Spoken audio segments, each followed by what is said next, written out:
You are destroying the Republican Party as we know it with your failures, with your inability to govern the way that you had your platform set last year. You've been a disappointment in just about every way that I can think. And it's going to be really hard to get that support back. You are at this point most likely a lame duck president. You are going to get walloped in the midterms next year unless there's a vast change in your ability to govern, and I just don't see it coming. At long last, I am back, and today is the day that I will be releasing the long form podcast, the first in a series of, I'm hoping, about 6 episodes on the 9/11 attacks.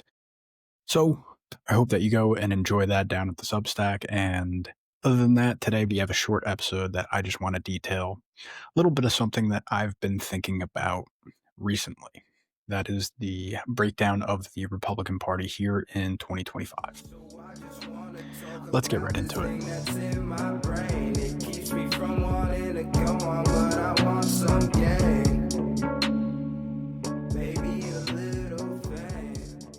Ladies and gentlemen, Republican Party is in tatters, as I'm sure if you are following the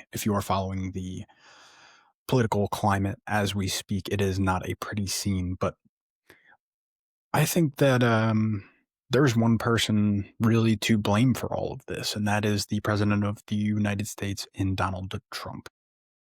Why do I say that? Well, there's quite a few reasons. Reason number one is I think that many Republicans, people on the right or maybe even in the middle, are disappointed in the fact that many of us voted for a platform last year around this time that is not being carried out. Whether you want to talk about the wars that were supposed to be ended and we are starting new ones, whether you are talking about the bombing of Iran, you were talking about the bombing of random boats coming out of allegedly Venezuela, or if you want to talk about the recent threat by Donald Trump against Nigeria in a real, I would say, shift in terms of how Donald Trump is treating his foreign policy. Whether you want to talk about that, whether you want to talk about the tax cuts that are non-existent, whether you want to talk about the recent government shutdown that has now broken the record, I believe, and is going to continue to do so. We even have Congress sitting in on sessions on Saturdays and Sundays trying to solve this problem. Whether you want to talk about all that, you want to talk about the inability to be transparent, whether you are discussing the Epstein files or you're talking about the JFK files, the MLK files. All of this, I think, culminates in a package that was sold to the American people and is not getting carried out. And that is one man to blame. I think the major issue, however, is the issue of Israel, the continued funding and backing of Israel's policy in the Middle East, and even following their whim in terms of attacking another state in Iran. This issue is the cudgel, I believe, in the Republican Party at this point. You have mainstays in the Republican Party like Ben Shapiro and many over at the Daily Wire who are very much okay with the support of Israel and even think that we don't do enough. And meanwhile, you have families that are struggling here in the United States. You have states that are struggling, and overall just a bad economic climate here in the United States where we are kind of forced to look at things pretty black and white and say that we are going to continue to fund another state. And by state, I don't mean United States. I mean a country in the world, a different country in the world. We are going to continue to fund them while we still have our own problems here at home on our own doorstep. And it's caused quite a rupture. You even saw leading up to the recent elections, which we'll get into in a couple minutes here. Leading up to that, you had massive infighting going on within the right wing of American politics. Even though I don't like to call it that, it is what it is. You had many people, including Ben Shapiro himself, calling out Tucker Carlson for platforming people that he doesn't like, whether it is someone like Candace Owens, whether it's someone like that guy Nick Fuentes, basically causing a riot on the right the week leading up to an election. And a lot of it, again, comes down to the really lack of interest by most Americans to want to fund and continue to fund the state of Israel. Now, causing this fight and basically what Trump has caused in terms of fighting against Rand Paul and Thomas Massie in Congress. Trump has been fighting and alleging that he's going to primary both of these individuals. But, at the end of the day, what we're looking at is an inability to face facts by the Trump administration. The fact of the matter is boots on the ground. The economic climate is not good. He just pitched the other day that he wants to send out as a policy a 50-year mortgage. And if we were at the point where, in order to try to make things more affordable for the young home buyer, we are extending out 50-year mortgages, I think we've lost the plot here. At the end of the day, when you're looking at ways to solve the housing crisis that we are currently amidst, there's some relatively easy solutions, I think, that could do a much better job at solving the affordability crisis. And I think I can lay them out right here. Number one, you need to solve the immigration issue wholly. If you're going to continue to have mass amounts of illegal immigrants living in homes here in the United States, it's taking away from the American citizen's ability to live in a home, whether they are buying or whether they are renting. And then on top of that, the allowance of large corporations to buy up single family homes and rent them out, really force them into permanent rental states. It's not good for the economic outlook of young families looking to buy homes. Someone like who's in my position who is forced to rent and the rents are exorbitantly high. It really is not going to be solved unless those two things are taken into account. And then on top of that, I think with the high prices that we are seeing as tag prices on homes, having the interest rate, not that 7% is historically high, but it is high based on what we lived through, especially around the COVID years. I mean, you have people who now are sitting on a home mortgage somewhere around 2%, and we're looking at more than triple that as the rate of trying to purchase a home at this point in time. And all of those factors are going to combine to making it really unaffordable time here in the United States. Now, being unable to combat that with the messaging and continuing to go out, as the Trump administration has, and Trump specifically saying that we have a great economy, that we're booming here in the United States. Well, to be honest, the regular person's not feeling it. It may be that your friends and the people who you're propping up and the millionaires and billionaires are doing great right now. And that could be true. But anybody who is anywhere near the middle class is really getting whacked by all kinds of taxes, by unaffordability, and the inability to really set themselves up for a good life for themselves and their family. Like what we're looking at now with the alleged, what could possibly be the discontinued funding for the Affordable Care Act. As much as I am against the Affordable Care Act, what you're looking at is a massive increase in prices for insurance, for health insurance. And what you're going to see is a massive rise in uninsured couples and families because you just straight up cannot afford it. The inability to come up with a better system there is going to lead to ramifications of unknown magnitude at the end of the day. And when we're looking at this, the way that I like to look at it, as I call myself a conservative, I think I need to renege on that characterization of myself. And the reason being is, what are we conserving at this point? You know, the Republican platform needs to be one of radical change, I think, going forward. And we're just not seeing that. We're not seeing many people who are willing to come out and say, we need to slash our spending. We need to stop funding never ending wars. We need to stop funding other countries until we get our own ducks in a row, right? And on top of that, I think that there is some cultural issues that were seemingly won in the last presidential election, that now are tending back the other way. Whether you're talking about the transgender issue, the immigration issue, or whether you're talking about just going forward and educating our children in a way that they are able to understand what's going on in the world, things are going backwards from where it seemed like we kind of turned the tide on what I would call the wokeism in the United States. And we're now going backwards. We are now rewoking everybody. And I think that couldn't be any more clear by the results of the small amount of elections that we had here, 2025. Granted, none of them were, congressional candidates or senators or anything like that, but they were some pretty big elections, whether you're talking about the race in New York City with Mamdani basically sweeping the floor with both candidates, and another massive failure, I believe, on Trump's part, which is the willingness of him to go ahead and endorse a Democrat, not only a Democrat, but a Democrat who is well hated by most of the right, and that being Andrew Cuomo, and passing up a Republican candidate. Now, granted, I don't think that Sliwa was a great candidate. If you're not following the race, you weren't following. Sliwa has been running, I want to say, for the last 4 or 5 attempts for New York City mayor. He is not a great candidate at all, but he is a Republican. And he, from my understanding, is not a big supporter of giving out funding to states like Israel. Now, granted, I don't understand how this is a very big issue in the city of New York, where you don't have to think about that whatsoever, but he was not in favor of that. And from my understanding, that may have played a big factor into why Trump was unwilling to endorse him and instead endorsed a Democratic counterpart in Cuomo, who, as the governor of New York, oversaw multitudes of deaths during the COVID crisis. He was the one that was shutting out and causing deaths in nursing homes, and as well propagating that policy of not allowing people to see their loved ones and just the craziness that was COVID.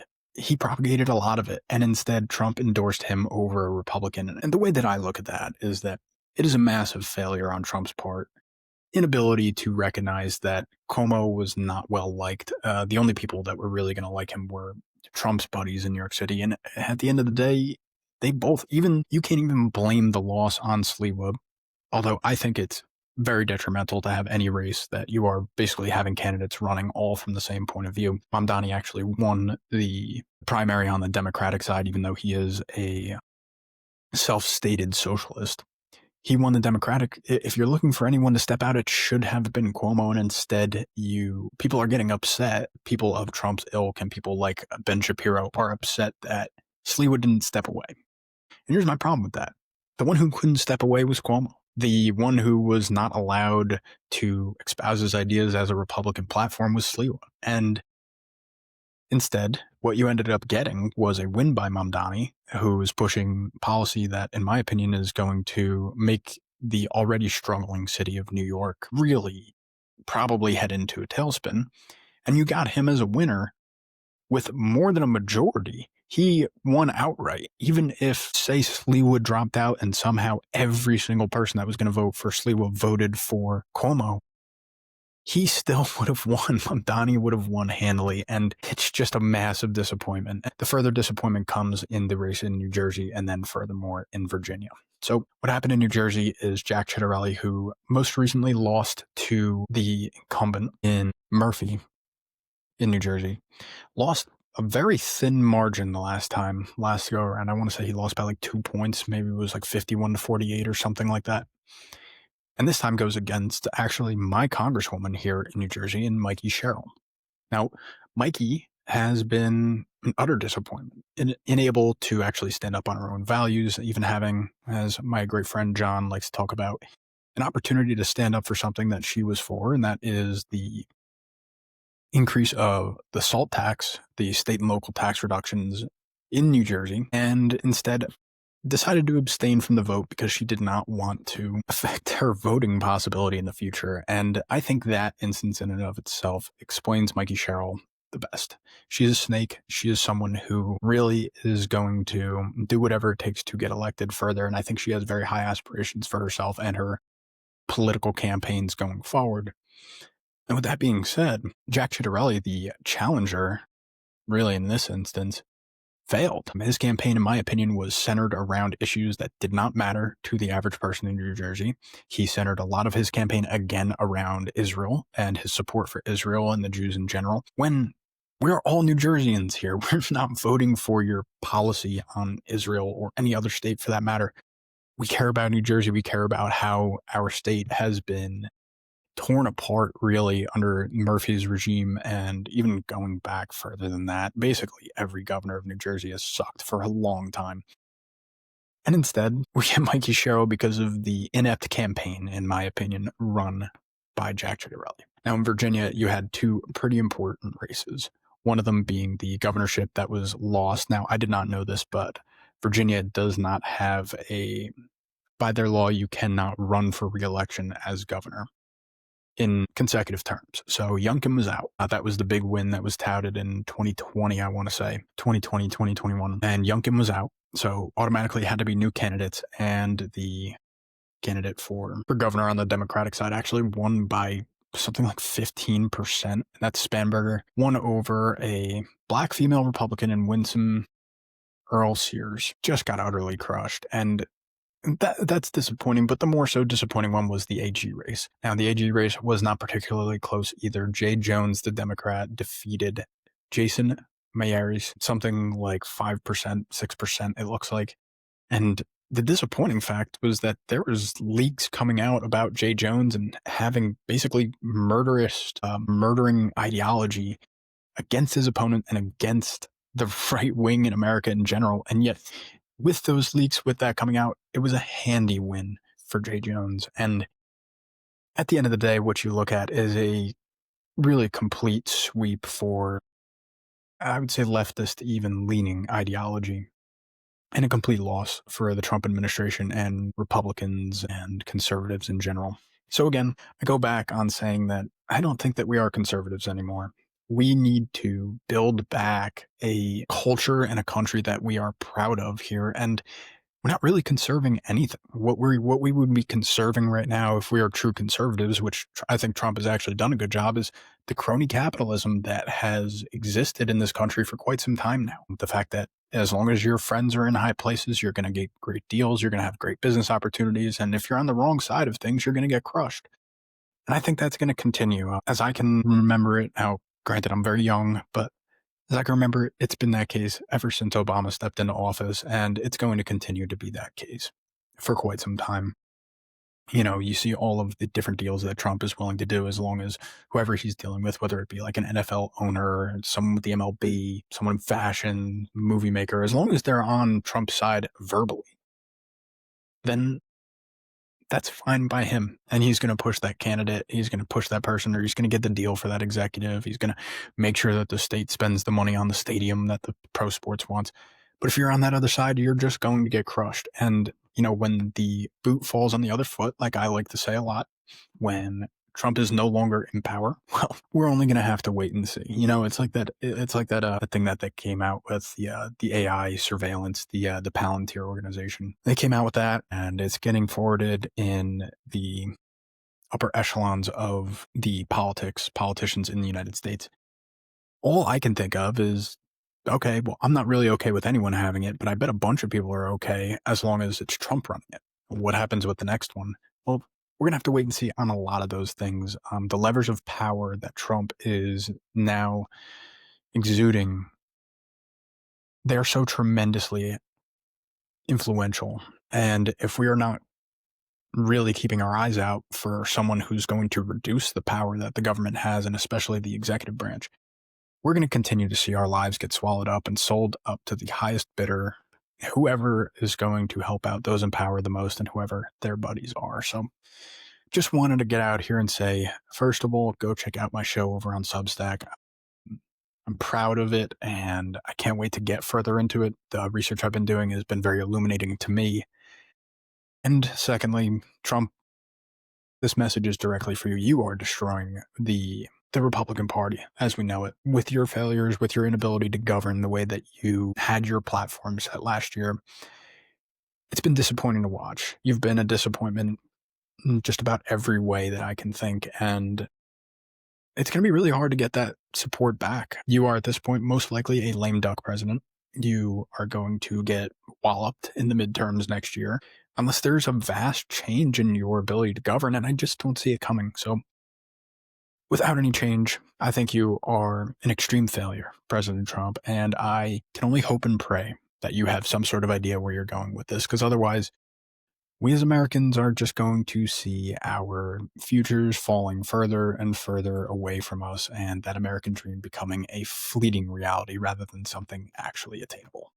That's all I got for you guys this week. Go check out the show on Substack. It will be in the link in the description, and I love you all. Thank you for waiting on me and my brief absence here. I will be back next week with another show. Till then, peace out. I wanna be something, not nothing. Trapped inside my dream and I'm running away from these demons.